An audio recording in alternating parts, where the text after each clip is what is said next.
Hello students, today we will study about translation. What does it mean? It means the formation of protein from mRNA which is made in the transcription. Alright. So protein is said to be the polypeptide chain. Okay. So how protein is synthesized? We need mRNA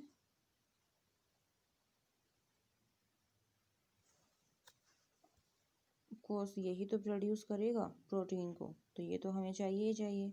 और क्या चाहिए? एक adapter molecule चाहिए। What is this adapter molecule? tRNA.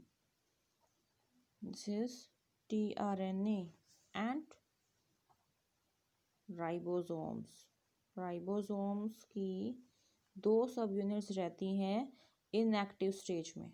ठीक है, जब ये inactive form होता है उस टाइम पे इसकी दो सब यूनिट्स होती हैं, एक होती है लार्जर और जो दूसरी होती है वो होती है स्मॉलर। ठीक है, तो बेसिकली हमें इन तीन चीज़ों की ज़रूरत है, mRNA, tRNA एंड राइबोसोम्स। जो ये tRNA होता है ये mRNA के सीक्वेंसेस को रीड करता है और उसके अकॉर्डिंगली अटैच होकर अमाइनो एसिड्स को ले आता है।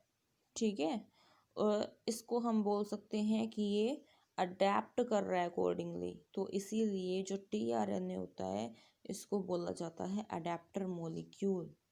ठीक है, कैसे करता है ये मैंने आपको ट्रांसफर आरएनए बना के दिखा रखा है। ठीक है, tRNA को एक्सपेंड करेंगे तो ट्रांसफर आरएनए बोलेंगे इसे। ठीक है, तो ये देखो यहाँ पे ये 3' एंड है, यहाँ ये UGC इसकी सीक्वेंस है। ठीक है, इसने mRNA को रीड कर लिया। ठीक है, उसके अकॉर्डिंगली वो उससे ज्वाइन होगा। ठीक है, इसके मान लो जो mRNA है यहाँ पे ये 5' एंड दिस इज 3' एंड इसके कोडोन्स है AGU। ठीक है, ये क्या है? कोडोन। तो इसके कॉम्प्लीमेंट्री जो सीक्वेंस जो जुड़ेगी इस कोडोन के साथ उसको हम क्या बोलेंगे? Anti codon. क्या बोलेंगे उसको? एंटी कोडोन बोलेंगे। ठीक है, तो ये जो tRNA है वो mRNA के कोडोन्स को रीड करता है और उसके अकॉर्डिंगली एंटी कोडोन्स ले आता है। ठीक है, पहले जो ये tRNA था बच्चों इसको सोल्यूबल आरएनए के नाम से बोला जाता था। Soluble RNA, sRNA, soluble RNA के नाम से इसको जाना जाता था। लेकिन बाद में जब इसका फंक्शन पता चला कि ये अडेप्टर मॉलिक्यूल की तरह काम करता है और प्रोटीन सिंथेसिस में हेल्प करता है, तब इसका नाम tRNA पड़ गया। ठीक है, ट्रांसफर आरएनए। जो राइबोसोम्स होते हैं वो डिफरेंट प्रोटीन से बने होते हैं अलोंग विद आरएनए, और वो कितने डिफरेंट प्रोटीन्स होते हैं? 80। ठीक है, 80 प्रोटीन से मिलके बने होते हैं कौन? राइबोसोम्स। ये जो राइबोसोम्स हैं इसके अंदर 80 प्रोटीन्स होते हैं प्लस में आरएनए। ओके बच्चों, जो अमाइनो एसिड बाइंडिंग साइट होती है वो कहाँ प्रेजेंट होती है? 3' एंड पर। ट्रांसफर आरएनए के 3' एंड पे अमाइनो एसिड बाइंडिंग साइट होती है। मैंने आपको ये बाइंड करके दिखा भी रखा है। ठीक है, और हर एक अमाइनो एसिड के लिए डिफरेंट tRNAs होते हैं। जो इनिशिएटेड tRNA होता है वो बाइंड करता है इनिशिएटिंग कोडोन के साथ, लेकिन स्टॉप कोडोन के लिए यहाँ पर कोई भी tRNA नहीं होता है। जो प्रोकारियोट्स होते हैं उसमें ट्रांसलेशन साइमल्टेनियसली चलता है ट्रांसक्रिप्शन के। ठीक है, मैंने आपको बताया था कि जो ट्रांसक्रिप्शन है प्रोकारियोट्स में वो ख़त्म भी नहीं होता है, उससे पहले ट्रांसलेशन स्टार्ट हो जाता है। मतलब जैसे जैसे वो आरएनए बनता है उसके साथ साथ ही फिर प्रोटीन सिंथेसिस उसमें स्टार्ट हो जाती है। लेकिन जो ये यूकैरियोट्स होते हैं, जो mRNA बनता है वो कहाँ बनता है? न्यूक्लियस में बनता है, और फिर वो न्यूक्लियस से साइटोप्लाज्म में चला जाता है जहाँ पर राइबोसोम्स की दोनों यूनिट्स, मैंने आपको बताया था इसकी दो यूनिट्स होती है। ठीक है, एक बड़ी होती है एक छोटी होती है। तो यहाँ पर ये दोनों जो है वो कंबाइन कर जाती हैं। किसकी वजह से करती हैं कंबाइन? Mg2 positive. ये Mg2 पॉजिटिव क्या है? मैग्नीशियम। ठीक है, तो मैग्नीशियम की वजह से जो राइबोसोम की दो यूनिट्स होंगी वो बाइंड कर जाएंगी आपस में, और जब ये कंबाइंड यूनिट्स mRNA के कांटेक्ट में आएंगी। किसके कांटेक्ट में आएंगी? mRNA के कांटेक्ट में आएंगी, तब प्रोटीन सिंथेसिस शुरू हो जाएगी with the help of tRNA। ठीक है, क्या शुरू हो जाएगा? प्रोटीन सिंथेसिस स्टार्ट हो जाएगी with the help of tRNAs। See here, this is what? This is mRNA। ठीक है, मान लो इसके यहाँ पे सीक्वेंस है AGU। ठीक है, AGU है, और इससे जस्ट पहले हमारे पास एक कोडोन है AUG। तो ये जो AUG है बेटे, वो क्या है? इनिशिएटर कोडोन है। What is this? Initiator codon.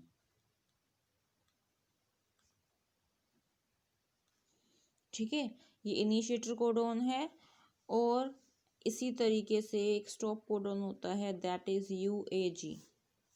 ठीक है, अब एक चीज आपको ध्यान रखनी है कि जहां पर ये AUG होगा वो इनिशिएटर कोडोन होगा किसके लिए? ट्रांसलेशन के लिए। इससे पहले जो भी कोडोन्स होंगे, अब कोडोन्स तो इससे पहले भी बहुत सारे प्रेजेंट होंगे, जरूरी तो है नहीं कि यही स्टार्टिंग में आएगा। ठीक है, लेकिन ये जहाँ पर भी प्रेजेंट होगा सीक्वेंस में, वहीं से ट्रांसलेशन शुरू होगा, चाहे इससे पहले कितने भी कोडोन्स क्यों ना आ जाएं। जो इनिशिएशन होगा ट्रांसलेशन का कहाँ होगा? AUG कोडोन से। इसी तरीके से ये जो UAG है, ये है क्या? This is stop codon. Stop codon है, दैट मीन्स यहाँ पर ट्रांसलेशन रुक जाएगा, चाहे इसके बाद में कितनी भी सीक्वेंसेस आ जाएं। ठीक है, कितने भी कोडोन्स हो इसके बाद, उस चीज़ से कोई फर्क नहीं पड़ता, उनमें ट्रांसलेशन नहीं होगा। ऐसे ही AUG से पहले जितने भी कोडोन्स होंगे उनमें भी ट्रांसलेशन नहीं होगा। और इसमें यहाँ पर जिसमें ट्रांसलेशन नहीं हो रहा है, इधर भी वो रीजन है जहाँ ट्रांसलेशन नहीं हो रहा है, उसको हम बोलेंगे UTR। ये UTR क्या है? Untranslated region. ठीक है, so now see here, this is what? This is transfer RNA। Okay, ये मैंने स्ट्रक्चर आपको पहले ही बना कर दिखाया था। ठीक है, तो ये जो होता है इसके अंदर, ये वाला पार्ट, ये क्या होता है? वेरिएबल। ये वेरिएबल रीजन होता है, यानी यहाँ पर सीक्वेंसेस किसी भी टाइप की आ सकती हैं। ठीक है, जो स्पेसिफिक सीक्वेंस आएगी वो यहाँ पर आएगी। देखो ये mRNA है, ठीक है, इस पर ये कोडोन्स है AGU। इससे कॉम्प्लीमेंट्री सीक्वेंस जो होगी कोडोन की, वो क्या है? UCA। मैंने आपको बताया था कि यहाँ पर T नहीं होता है, RNA के अंदर T की बजाय क्या होता है? U, और उसी कॉम्प्लीमेंट्री क्या रहेगा? A रहेगा, G का C रहेगा। ठीक है,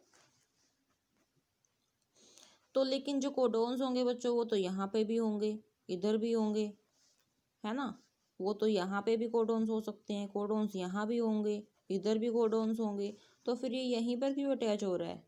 मैंने आपको बताया था कि ये अपने कॉम्प्लीमेंट्री सीक्वेंस देखता है। ठीक है, इसके पास जिसके लिए एंटी कोडोन्स प्रेजेंट होंगे, ये उसी कोडोन से जाके जुड़ेगा, जो कि कोड करता होगा किसके लिए? अमाइनो एसिड के लिए। ठीक है, ये किसके लिए कोड करता है? ये कोड करता है सेरीन के लिए। This is what? Amino acid, और हर एक अमीनो एसिड के लिए अलग tRNA होता है। ठीक है, तो देखो ये जुड़ते कैसे जाते हैं। ये जो अमीनो एसिड्स होते हैं, ये कुछ इस तरीके से अपनी चेन बनाते जाएंगे, जुड़ते जाएंगे।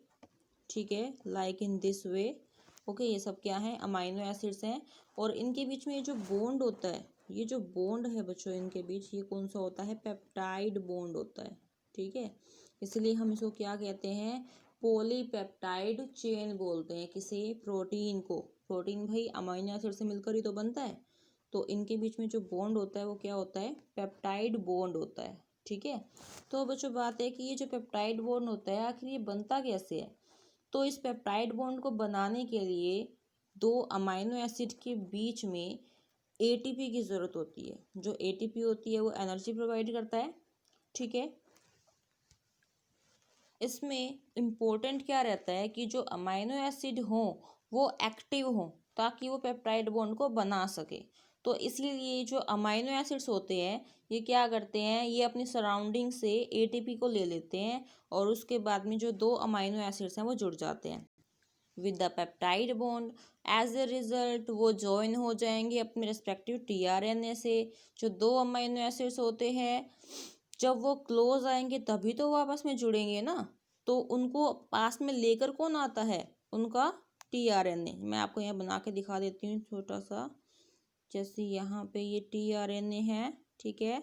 जब ये से क्लोज आ जाएगा तभी जो ये अमाइनो एसिड्स हैं वो आपस में जुड़ेंगे। ऐसे ही यहाँ पर टीआरएनए, ये टीआरएनए जब ये क्लोज आते जाएंगे तो इनके बीच में पेप्टाइड बॉन्ड बनता चला जाएगा। ठीक है, क्लियर हुआ यहाँ तक। तो ये जो अमाइनो एसिड्स होते हैं ये क्या करते हैं, ये एनर्जी लेते हैं या एटीपी लेते हैं, ठीक है, जिससे कि वो टीआरएनए पे अटैच हो जाते हैं और इसी को बोला जाता है टीआरएनए चार्जिंग, या फिर हम बोल सकते हैं चार्जिंग ऑफ टीआरएनए। क्या कहेंगे इसे, चार्जिंग ऑफ टीआरएनए बोलेंगे या अमाइनो असाइलेशन ऑफ टीआरएनए बोलेंगे। ठीक है, ये चार्जिंग ऑफ टीआरएनए इंपॉर्टेंट है, लर्न रखना, इसमें से क्वेश्चन आता है।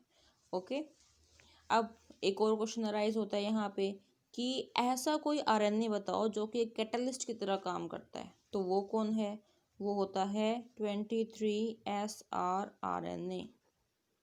ठीक है, जो यूटीआर होता है दैट इज़ व्हाट, यूटीआर का मैंने बताया था उसमें तो ट्रांसलेशन ही नहीं होता, तो उससे आखिर क्या क्वेश्चन बनकर आता है। जो यूटीआर होता है बच्चों, उसका फंक्शन से रिलेटेड पूछा जा सकता है कि जो यूटीआर है वैसे तो ये अभी कोई काम नहीं देगा लेकिन बाद में इसका काम होता है। ठीक है, ये क्या करता है, it determine the frequency of translation. ठीक है, या फिर हम कह सकते हैं कि प्रोटीन सिंथेसिस किस रेट पर हो रहा है उसको कौन चेक करता है, UTR, that is untranslated region. Okay, thank you.